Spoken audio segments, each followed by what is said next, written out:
Ook nog iets wat ons die bewoording baie mooi moes doen hierdie week. Ons erediens is vanoggend 'n samewerking tussen myself en Dominee Raymond Potgieter. Ek vertel die grappie in die konsistorie en ek sê vir hulle, Essie het hierdie mooi dingetjie bymekaar gesit en sy skryf net Sondag 12 Oktober se erediens word waargeneem deur Dominee Raymond Potgieter. En ek sê toe vir haar, nee, ons moet dalk net my naam bysit, laat die gemeente nie sê, ag, alweer is die dominee met verlof nie. Ek is hier, ontspan, ek is nie met verlof nie. Baie welkom by ons hier, Raymond, en dan wil ek vir Sarel vra, om net vir ons te kom sê en te verduidelik, hoekom Dominee Raymond hier is vanoggend en wat die rede is, dat hy die skriflesing vanoggend vir ons gaan lei. Sarel? Dankie Dominee. Goeiemôre gemeente. Baie dankie vir hierdie geleentheid. Dit het om vanoggend hier vir aan julle kan voorstel, die klas van 68. Dit is die matriekgroep wat in 1968 aan die Hoërskool Transvaal gematrikuleer het. En ons het nou hierdie naweek weer reunie gehad, na 57 jaar.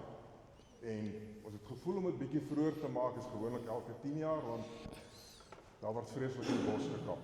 En ons wil dan nog vir oulaas by mekaar wees.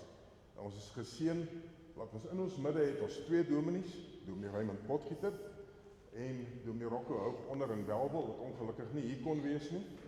En Dominee Raymond het gesê, hy gaan vir ons instaan. Bietjie agtergrond oor Dominee Raymond.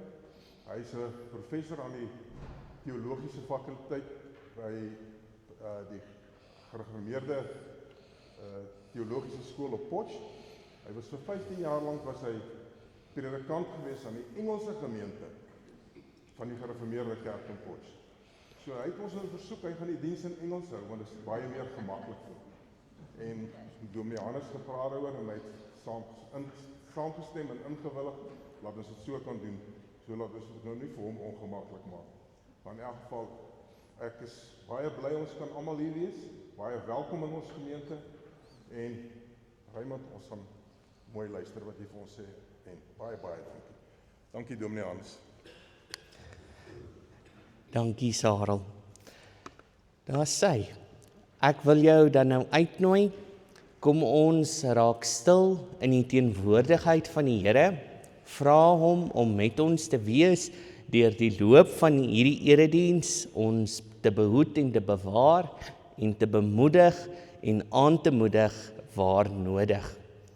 Vir 'n oomblik, terwyl hulle besig is om die Bybel en die kers aan te steek, of die Bybel oop te maak en die kers aan te steek, die kers aansteek is net doeteenvoudig om te sê, maar weet jy, Jesus Christus, die Gees van God, is hier in ons midde teenwoordig. Hy is die een wat ons lei en leer, hy is die een wat ons versterk en ons bemoedig vir hierdie week wat voorlê. En waar vind ons dit uit? Waar leer ons daarvan? In die woorde van Martin Luther, sola scriptura, deur die skrif alleen. En daarom maak ons elke Sondagoggend dan nou die Bybel oop by ons gekose skrifgedeelte.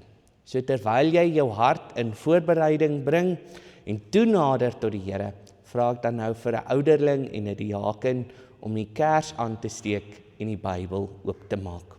Kom ons bid saam. Almagtige God en Hemelse Vader, Here, hier waar ons vanoggend in die teenwoordigheid by mekaar is, kom vra ons, Here, lei ons en leer ons. Kom vra ons, Here, wys ons die pad wat ons in hierdie week, wat vir ons voorlê, moet loop. Here, in besonder, kom dink ons aan elke liewe persoon wat op ons gebedslys is. Kom vra ons, Here, dat U hulle sal dra en ondersteun waar dit nodig is. Kom vra ons, Here, dat U hulle sal vertroos en bemoedig wat bemoedig moet word. En as ons saam met diegene bly wat in hierdie week verjaar, Kom sê ons dankie, Here, dat U hulle nog 'n lewensjaar vir ons gespaar het. En vra ons, Here, dat U hulle sal ryklik seën in hierdie nuwe lewensjaar wat vir hulle voorlê. Mag hulle elke liewe dag in hierdie nuwe lewensjaar U teenwoordigheid beleef en ervaar. Here, vir ons synode wat bymekaar kom, vra ons, Here, dat U die leiding sal neem, dat U vir ons die pad sal wys wat U kerk moet inneem. Ons is net U dienaars. Ons wil net luister en hoor wat U vir ons te sê het. Gees van God, wees nou hier in ons midde teenwoordig. In die groot en heilige naam bid ons dit. Amen. Net so sittend nader ons tot die Here wanneer ons saam sing, Here Jesus, ons is saam op U roepstem hier vergader. Net so sittend, kom ons bid hierdie lied saam.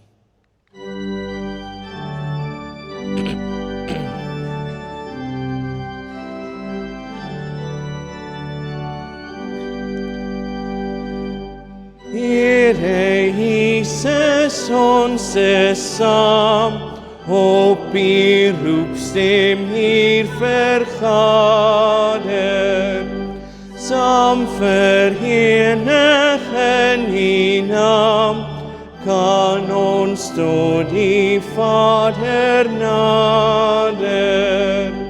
Hoor die dank en smeekgebede, Heer van die gemeentelede. Maak ons harte deur die Gees vir die heilige woord ontvanklik.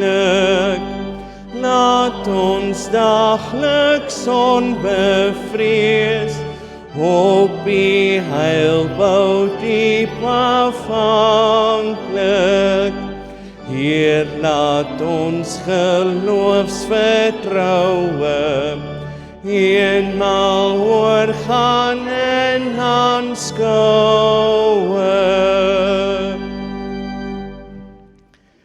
Ek groet jou vanoggend met die woorde van Jakobus 1 vers 17. Elke goeie geskenk en volmaakte gawe kom van bo af, van die Vader van die hemelligte, by wie daar geen afwyking of skadu van verandering is nie. Hierdie is 'n gedeelte wat ons oor Hanai gebid het, toe ons uitgevind het Danel is swanger. En is dit 'n tema wat ek moet sê, in 2025 redelik diep met my gepraat het. En het ek vanoggend besluit om dit as 'n fotum, as 'n verklaring van God se identiteit aan die gemeente van geloof voor te hou. Dit wat goed is in jou lewe, dit wat mooi is in jou lewe, dit is 'n geskenk van God. Nie net enige God nie, nie die songod nie, nie die God van Islam nie, nie enige ander afgodsbeeld wat ons kan maak nie. Maar die een wat alles tot stand gebring het. Die een wat alles gemaak het wat ons met ons sintuie kan beleef en ervaar. Daarom, my liewe vriend en vriendin, genade en vrede vir julle van God ons Vader, sy Seun Jesus Christus en die Heilige Gees wat hier in ons midde teenwoordig is. Amen. Wil jou uitnooi om saam met my 'n loflied te sing tot eer van die Here. Wanneer ons saam sing, U goedheid, Heer, kan ons nie pyl nie. Wie word daardeur nie diep getref? Staan saam met my en loof die naam van die Here.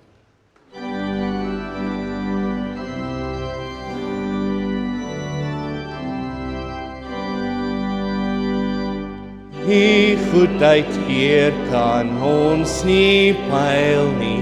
Wie word daardeur nie diep getref? Niks anders bring vir ons die heil nie. Ons wil ons hart tot U verhef.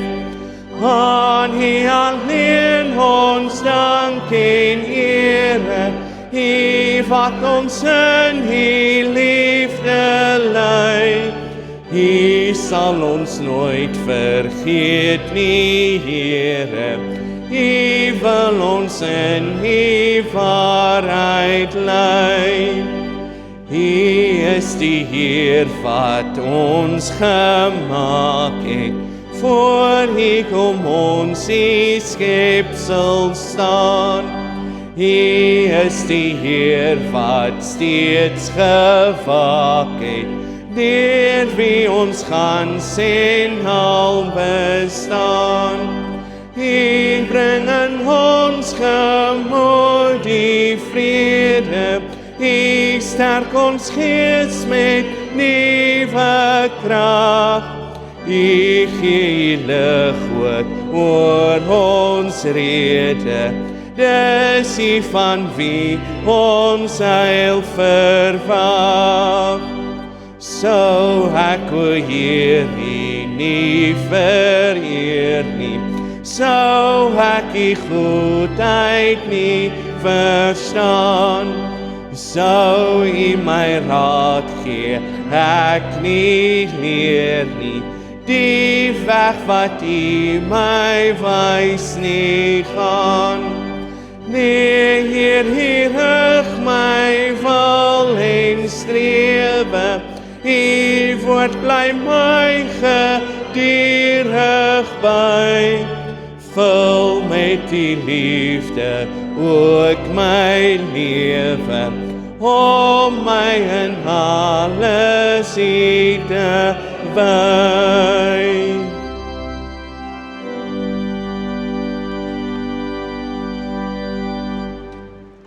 U kan die sitplek inneem.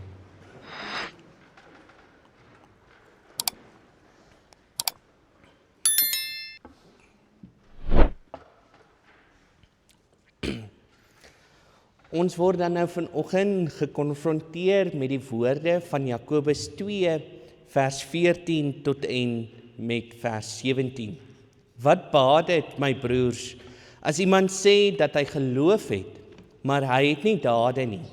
Die geloof kan hom tog nie verlos nie.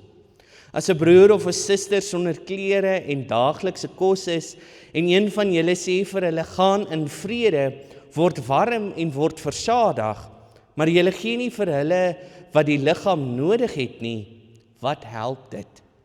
So is geloof alleen, as dit nie op dade uitloop nie, dood. Ons is in 'n interessante era in die geskiedenis van die mensdom. 'n Era wat gekenmerk word deur onregverdige oorloë wat gevoer word in die Midde-Ooste en in Rusland en in die Oekraïne. Ons ry net in die strate van Vanderbijlpark en ons sien hierdie onreg op 'n daaglikse basis. Ons rioolstelsels kan nie byhou nie. Ons het in hierdie week weer eens 'n kragonderbreking gehad wat die hele dorp sonder elektrisiteit gelaat het. Omtrent elke liewe dag kom staan daar iemand voor my hek en sê, het pastor nie vir my iets om te eet of te drink nie? En dan spot ons, sê ons ja, maar hulle stuur almal in die buurt weet jy, daar's die dominee se huis, gaan na die dominee se huis toe, die dominee sal jou help. En dan kom ons op 'n punt wat ons vir mekaar sê, maar weet jy, ons kan die krisis en die nood wat daar is, kan ons net dood eenvoudig nie meer byhou nie. Soveel so dat ons in die gemeente besluit gemaak het, maar ons maak hierdie sopmengsels bymekaar en ons deel dit uit. En in hierdie week vra die ouetjie wat nou vir my kom vra, maar het ek nie vir hom brood of iets nie? Toe sê ek vir hom, nee, ek het vir jou sop. Hierdie sop behoort jou 'n hele paar dae te hou. Sê hy vir my, okay, wanneer kan ek terugkom? Wanneer kan ek nog sop kom haal? En my instinktiewe reaksie was om te sê, nee, jy kry net 1 keer sop. So is geloof alleen. As dit nie op dade uitloop nie, dood. Toe ek terug in my studeerkamer instap, is dit asof die Heilige Gees vir my hierdie teksgedeelte gegee het daai oggend en gesê het, was dit die regte ding om te sê?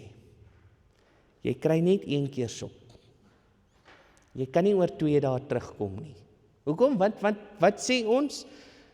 Ja, as jy hom nou 1 keer iets gegee het, dan oor 'n week, dan staan hy weer voor jou deur.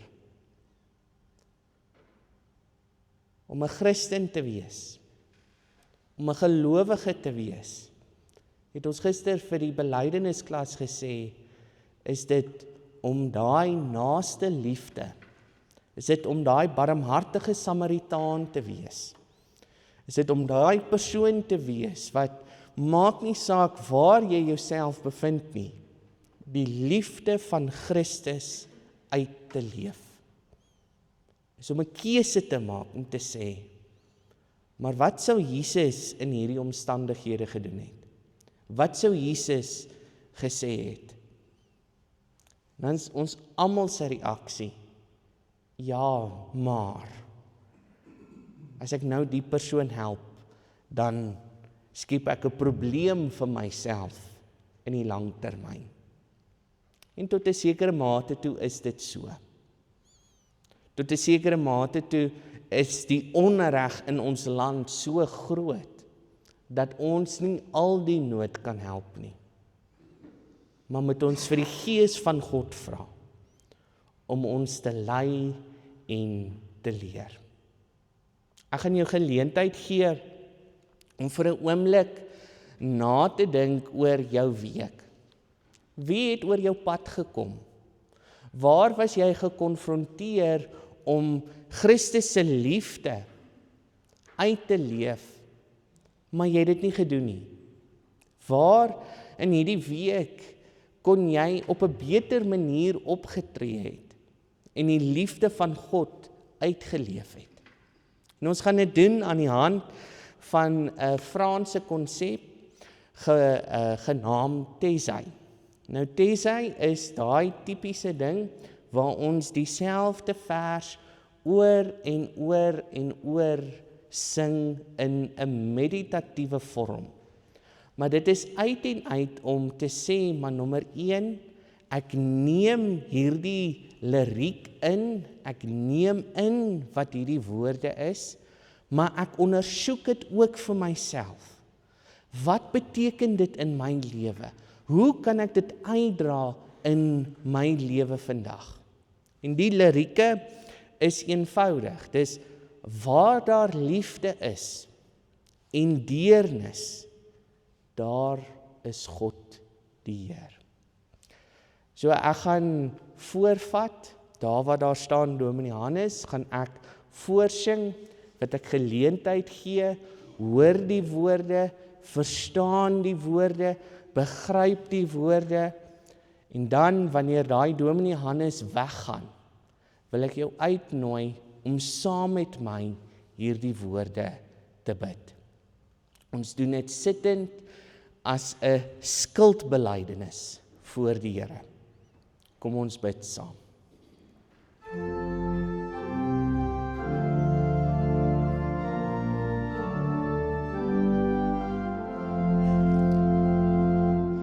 Waar daar liefde is en deernis,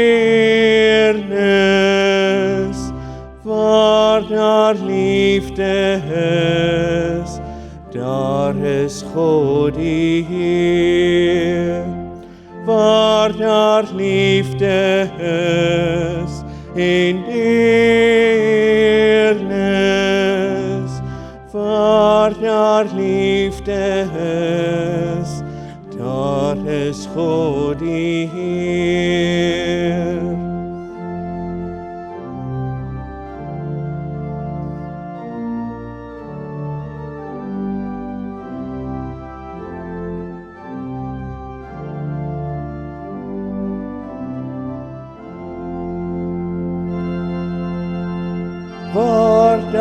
liefde is en deernis, waar daar liefde is, daar is God die Heer. Waar daar liefde is en deernis,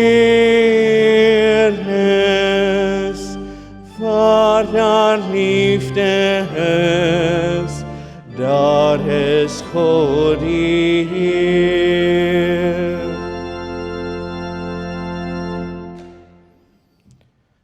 Kom na my toe, almal wat vermoeid en swaar belas is, en ek sal julle rus gee.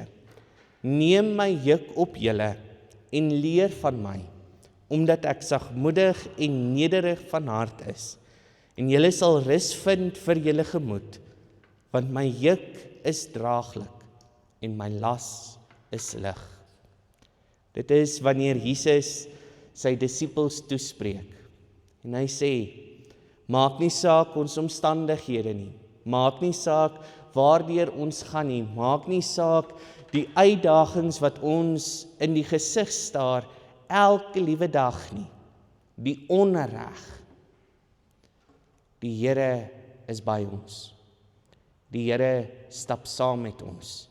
Die Here leer ons en lei ons. En die klas van is 1968, nee, Sarah.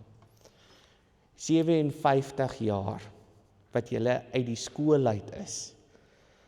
Dis amper dubbel my ouderdom. Ja.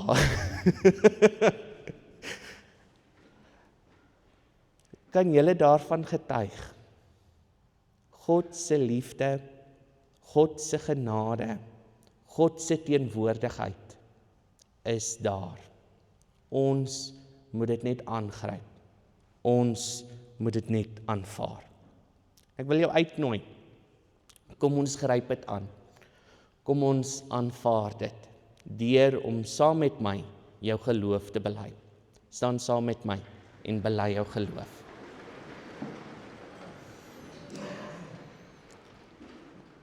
Ek glo in God die Vader, die Almagtige, die Skepper van die hemel en die aarde, en in Jesus Christus, sy eniggebore Seun, ons Here, wat ontvang is van die Heilige Gees, gebore is uit die maagd Maria, wat gelei het onder Pontius Pilatus, gekruisig is, gesterf het en begrawe is, en ter helle neergedaal het, wat op die 3de dag weer opgestaan het uit die dode, wat opgevaar het na die hemel en sit aan die regterhand van God, die Almagtige Vader, vanwaar hy sal kom om te oordeel die wat nog lewe en die wat reeds gesterf het.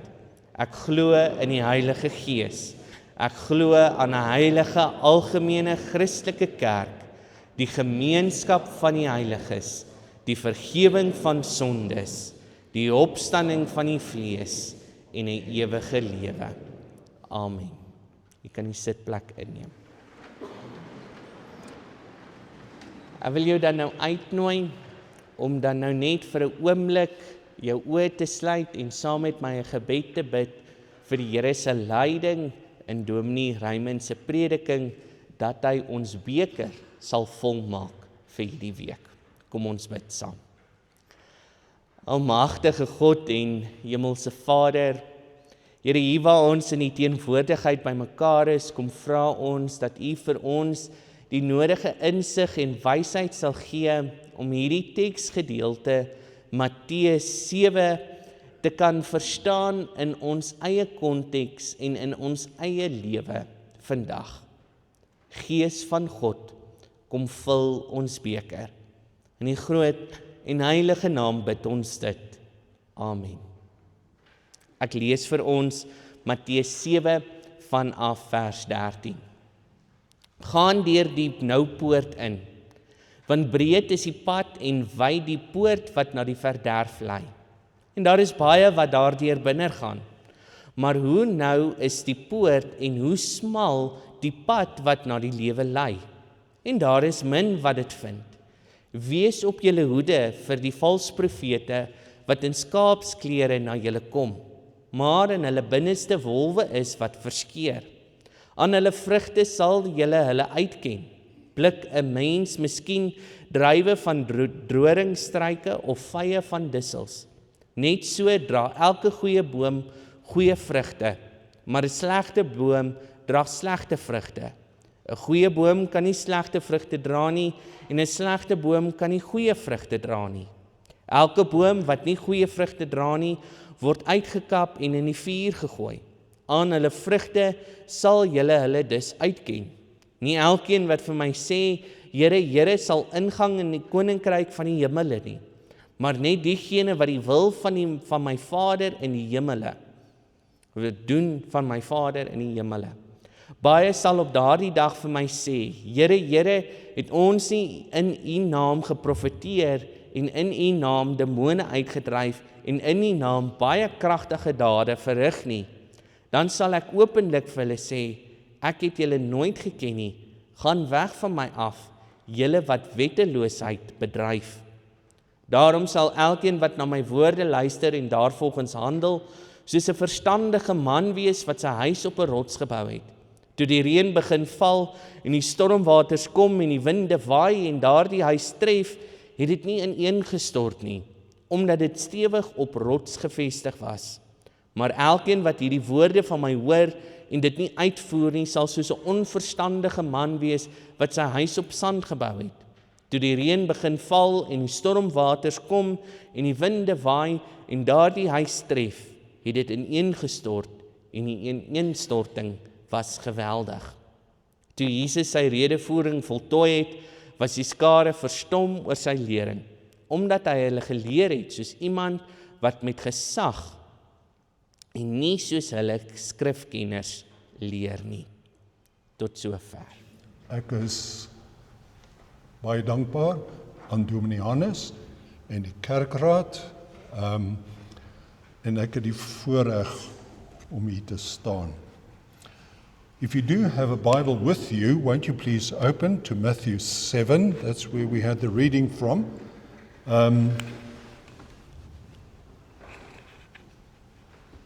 Something remarkable was happening.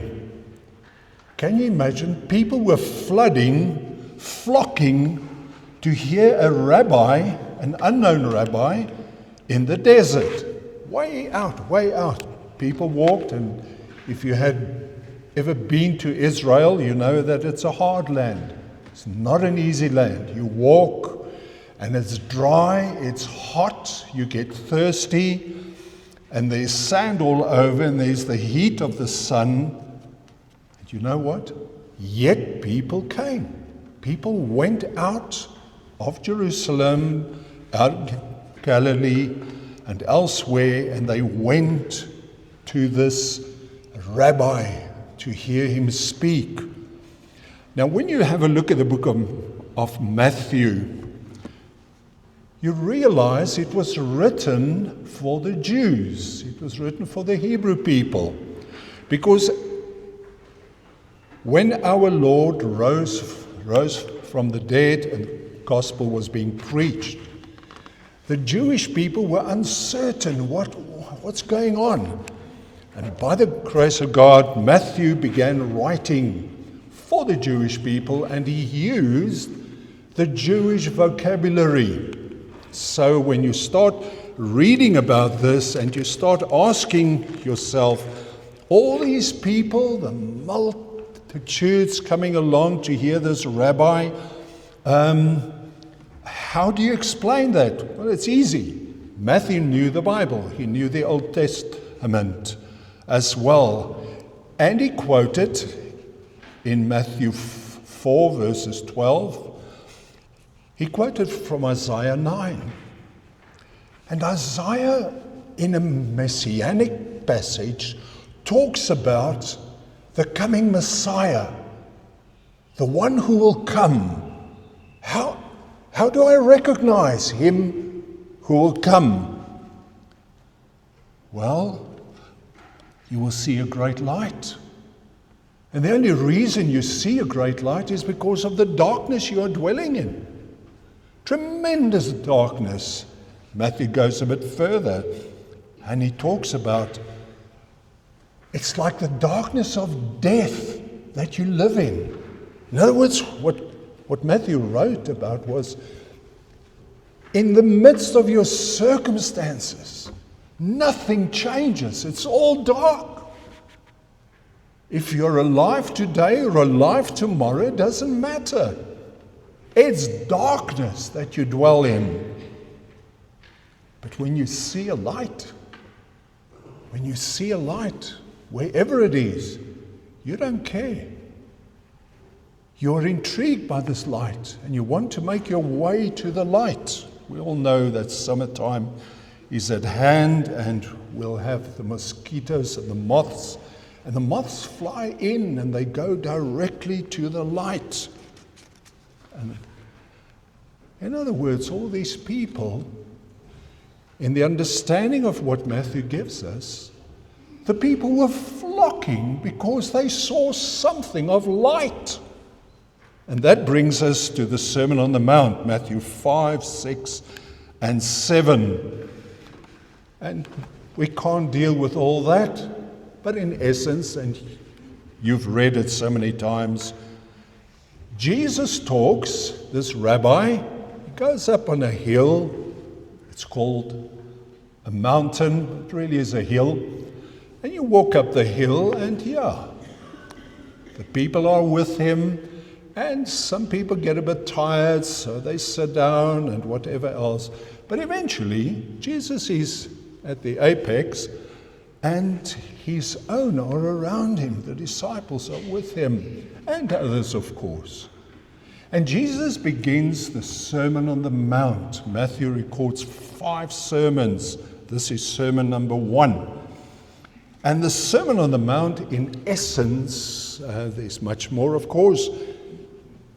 Our Lord says, you have heard that it was said. The people say, yeah. That's what the Pharisees are teaching, and that's what the teachers of the law are saying. But I say unto you, there were so many interpretations in the time of Christ, so many rabbis. This one had his opinion and that one had his opinion. But when they came together, they would find support from one another for my new insight, my opinion, my view. And the people were becoming so confused, they did not know what to believe anymore. You have heard that it was said, the Pharisees' own interpretation. But Jesus counters that with, but I say unto you. And that was something of the light shining. To come along to this rabbi was like coming into the light out of darkness. To listen to this rabbi was to listen to words of life. This rabbi from Nazareth on the mountain. And in the end, at the end of Matthew 7, that Dominee read to us, the crowds were amazed. They were amazed at his teaching. This was unlike anything they had ever heard. They were used to the Pharisees' teaching. They were used to them saying, Rabbi Akiva agrees with this, and Rabbi and the learned teacher of the law. But here's a man who says, I say unto you. And the Gospel of John starts like that, doesn't it? In the beginning was the Word, and the Word became flesh, and the Word was God. This was the Word speaking. And the people were amazed at his authority. It was the authority of God that created the heavens and the earth. It was the authority of God that said to Adam and Eve, get out. It was the authority of God who said, go. into all the world and preach the gospel. That is the authority that the people met with on the mountain. That was what they heard when they flocked to him. Now our Lord, like every good sermon, it has to wrap up. It has to come to an end. And having heard all this incredible teaching about divorce, about oaths, about your enemy and revenge and love and pray. How do I pray? Not like the Pharisees, walking down the street and suddenly there they stand. And the spirituality is unbelievable. So overwhelmed by this desire to pray. And Jesus says, hypocrite. Hypocrite. And so when you come to the end, you start saying, and me? How do I go forward from here? And that's why Jesus ends it with, ask, and it will be given. Seek, you will find. Knock, it will be opened. Everyone who asks receives. He who seeks finds. To him who knocks, the door will be open. My friend, and that's exactly where we are here this morning, isn't it? We want to answer to the reading, and we want to answer to the Sermon on the Mount. But the answer, the knocking, the asking, and the seeking leads to an option. You have to choose. And the choice is the wide road or the narrow road, the wide gate or the narrow gate. You choose. You come to the end of the Sermon on the Mount, and the people on the hill, on the mountain, there must have been thousands of them, came to the conclusion, and Jesus drives them to the conclusion. Choose. Where are you? You asked. God has given you a clear answer. It's the wide or the narrow. Choose. The wide road. You have heard what the Pharisees and the teachers of the law say. They take the Torah, the law of God, and they widen it. They widen divorce. It's not about the husband or the wife. It's about the certificate. Make sure that it is correctly completed and signed and sealed. That's divorce. Don't make a mistake there. Somebody offended me.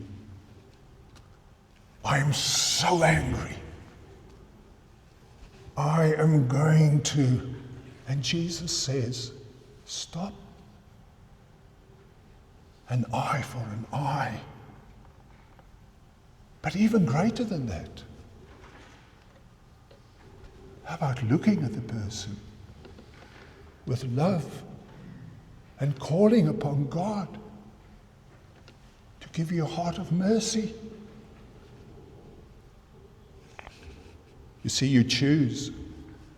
Choose the wider interpretation of the law. That's the wide gate. That's a wide road. That's what Jesus is talking about when he talks about the wide road. Go the way of the Pharisees. Go the way of the interpretation. Go the way of the materialistic interpretation of this world. Go that way. It's a wide road. It's a wide gate. This guy's got one interpretation, so you slip in through the gate over there. And this guy has another interpretation, and you squeeze your way in there. But there's another road.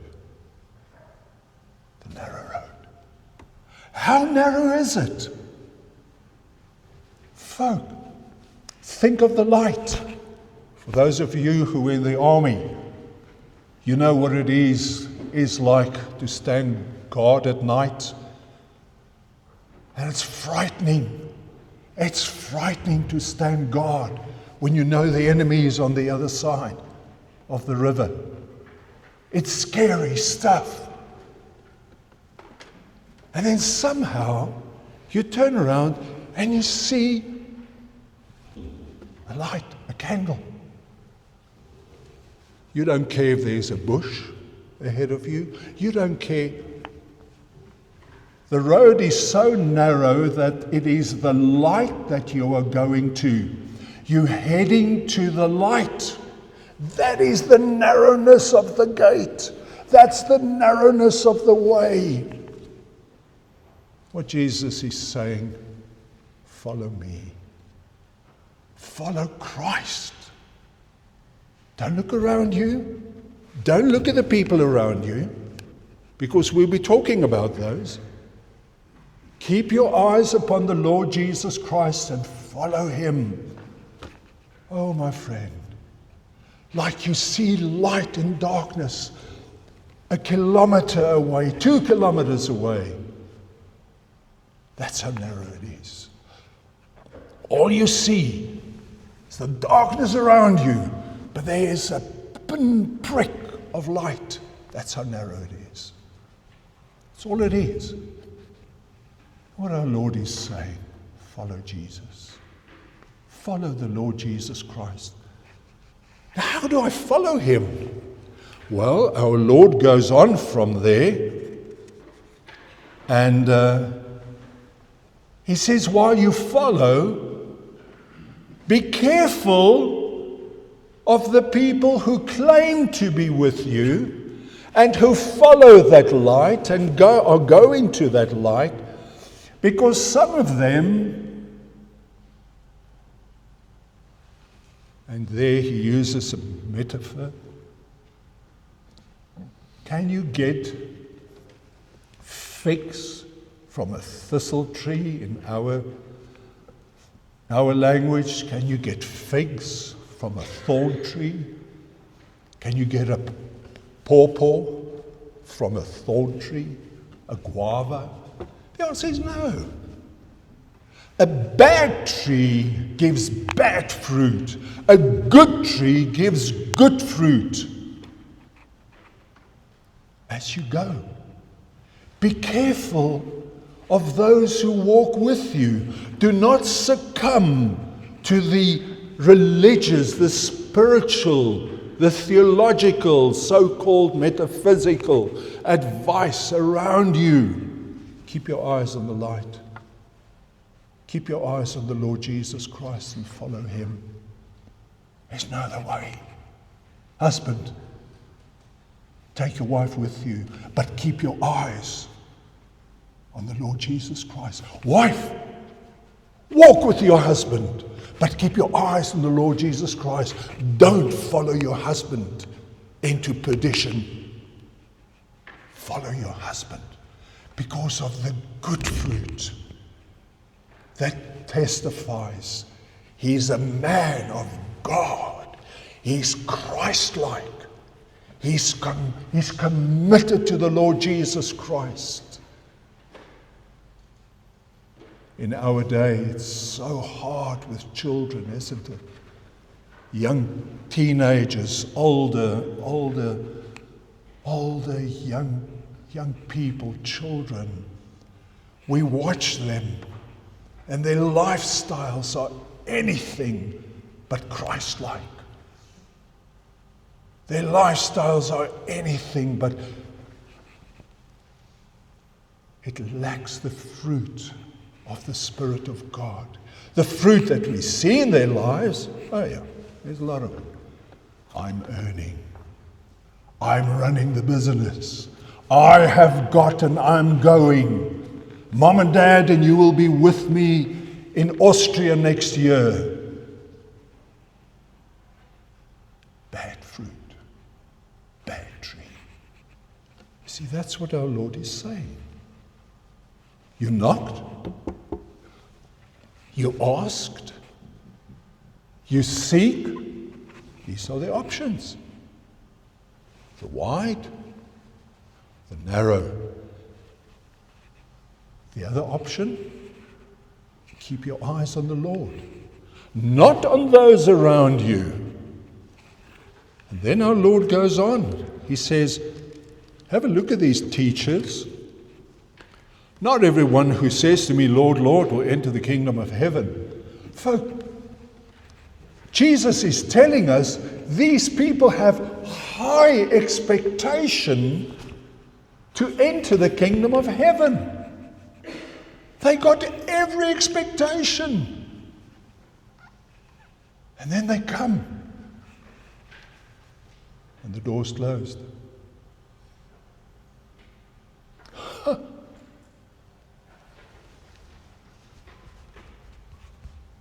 I preached Christ. I preached the Torah. The white Torah, yes. I performed miracles. I exorcised demons.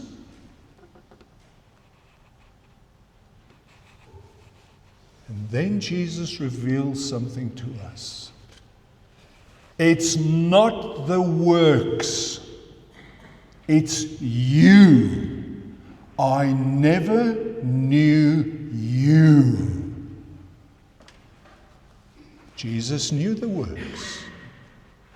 He knew the abuse. He knew all that.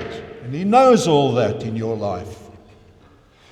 But at the very end,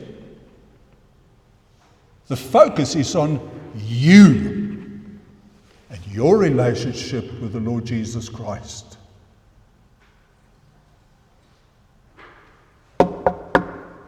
Lord, Lord, open up. Welcome. I never knew you. See, you must choose. There are two ways. It's the wide road, it's the narrow road. It's the gate. It's as wide as you want it. It's as wide as all the darkness in the world. And the narrow way, the narrow gate,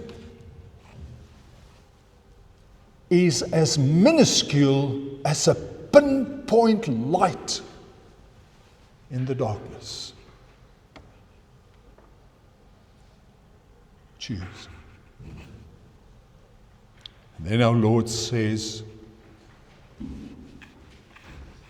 make sure that as you live as a Christian, as you live as my follower, as you hear these words of mine and put them into practice in Matthew 7:24, as you hear these words of mine, you've heard that it was said,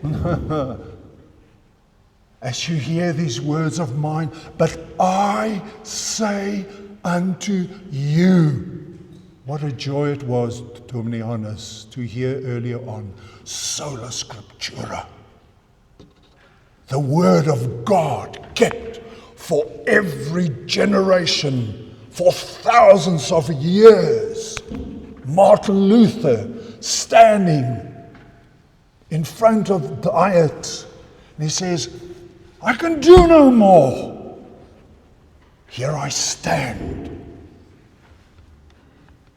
When last have you taken a stand on God's word? Thank you, God, for the Bible.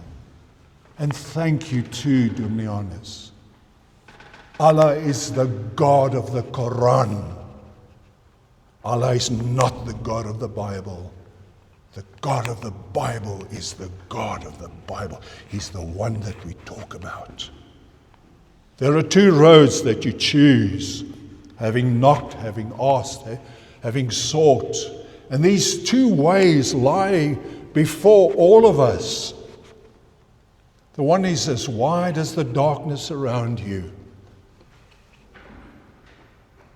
The one is as narrow as the tiniest pinprick of light that the darkness can't consume. Remember John 1? and the darkness could not consume the light. That's what it means here. And now that you have chosen, continue your way, listening to the Lord Jesus, taking His words to heart, living your life based upon the words of Christ, the words of the Bible. And as clever as the words are from so many around us, we go to the Bible. And sometimes it might be one person in the family who keeps to God's word in the Bible, because everybody else is building a house on sand. You see, holding to the word of God, you're building a house. Life is not easy. Jesus talks about, and the storm, the rain came down, the streams arose, the winds blew and beat against the house. And you stand shivering, and the roof is shaking, and the windows are rattling, and the doors are, and you stand inside, and by the grace of God, the house stands. And then your child calls you and says, "Mom, Dad, come and look, come and look." And you look through the window, and the house opposite, same architect, same builders, same house, it's being washed away, washed away.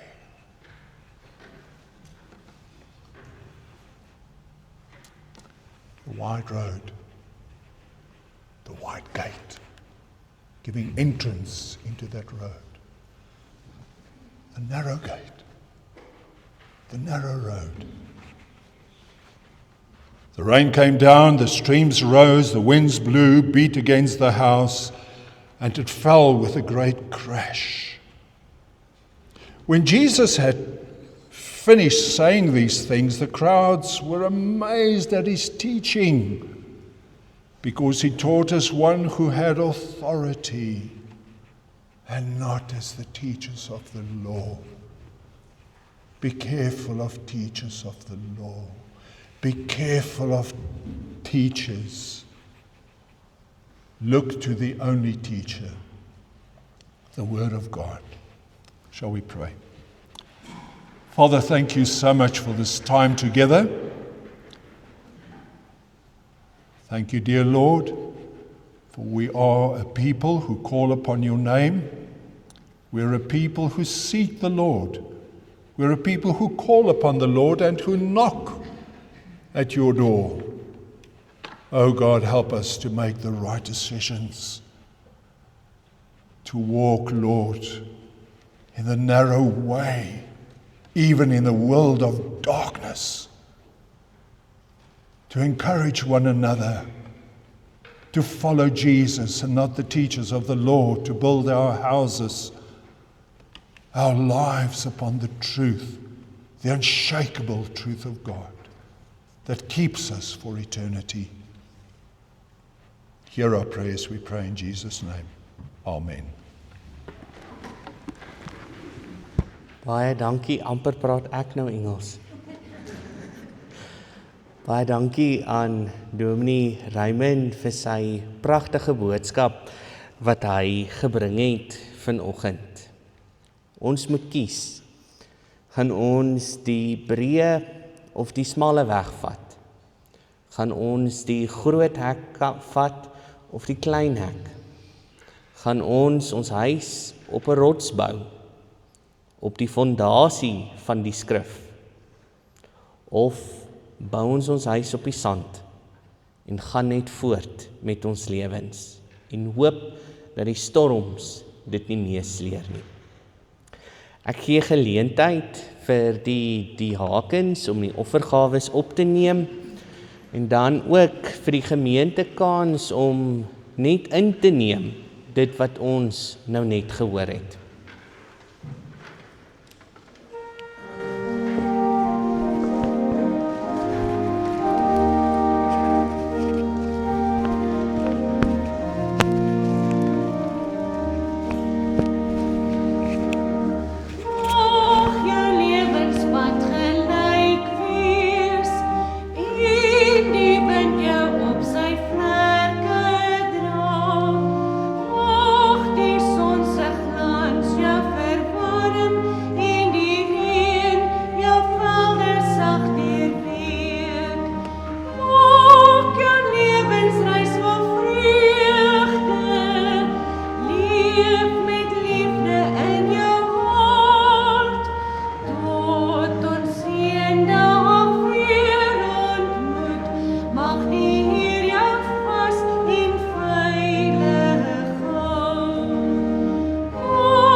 Ek dink op hierdie noot, terwyl ons die erediens afsluit, wil ek dan nou vra vir die klas van Hoërskool Transvalia van 1968 om op te staan. Laat die gemeente net kan sien wie julle is.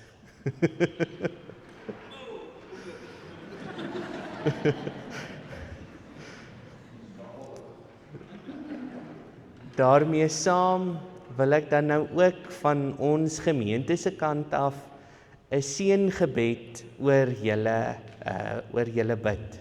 Eerstens om vir die Here dankie te sê dat hy vir julle vir 57 jaar gespaar het, plus die 18 jaar wat julle op skool was. Nee, ons moet dit nou net bysit, nee, dis oor die 60 jaar.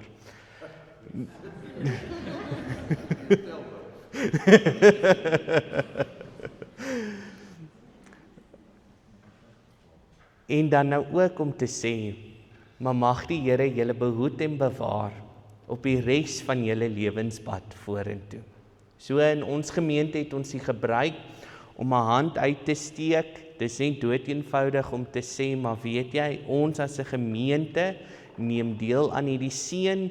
Dis glad nie verpligtend nie. Jy kan net saam met ons bid in hierdie oomblik, maar as jy gelei voel, steek jou hand saam met my uit en kom ons bid 'n seëngebed oor hierdie klas. Almagtige God en Hemelse Vader, Here, eerstens kom sê ons dankie dat U hierdie mense vir so lank gespaar het en dat hulle so lank die pad kon saamloop. Here, vir hulle pad wat voorlê, kom vra ons dat hulle werklik die noue weg sal kies, dat hulle saam met U sal stap en dat hulle U teenwoordigheid elke liewe dag in hulle lewens sal beleef en ervaar. Dankie Here dat U ons geseën het met die boodskap wat Dominee Raymond vir ons gebring het vanoggend. In die groot en heilige naam bid ons dit. Amen. Julle kan sommer bly staan. Dan wil ek vra dat ons afsluit met 'n lied waarin ons saam sing en saam verklaar. Ek weet verseker, Jesus is Heer. Staan saam met my en loof die naam van die Here.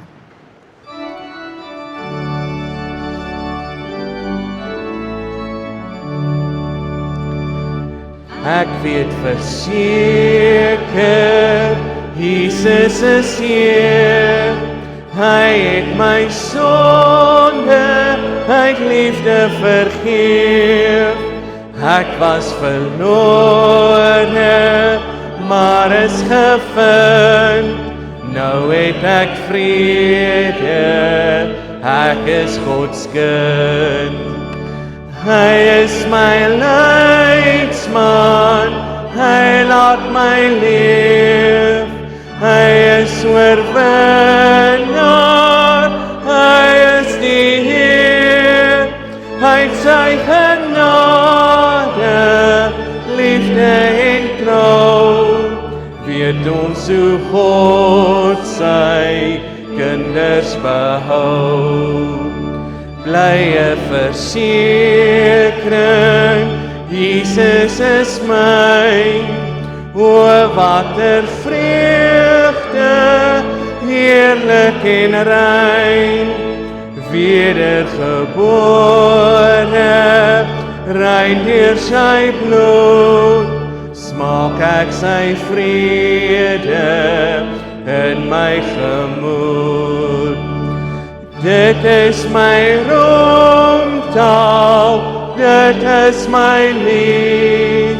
Lof wat ek Jesus ewig sal bied. Dit is my roemtaal, dit is my lied. Lof wat ek Jesus ewig sal bied. Lig is sy las en sag is sy juk. Hy gee vermoeides die ware geluk. Selfs as ek struikel en dit berou, hy sal vergewe, hy bly getrou. Hy is my leidsman, hy laat my leef. Hy is oorwinnaar, hy is die Heer. Hy het sy genade, liefde en trou. Weet ons hoe God sy kinders behou. Dit is my roemtaal, dit is my lied. Lof wat ek Jesus ewig sal bied. Dit is my roemtaal, dit is my lied. Lof wat ek Jesus ewig sal bied. Staan dan nou so en ontvang die seën van die Here. Mag ons in die week wat voorlê die teenwoordigheid van ons almagtige God, sy seun Jesus Christus en die teenwoordigheid van die Heilige Gees beleef en ervaar. Amen.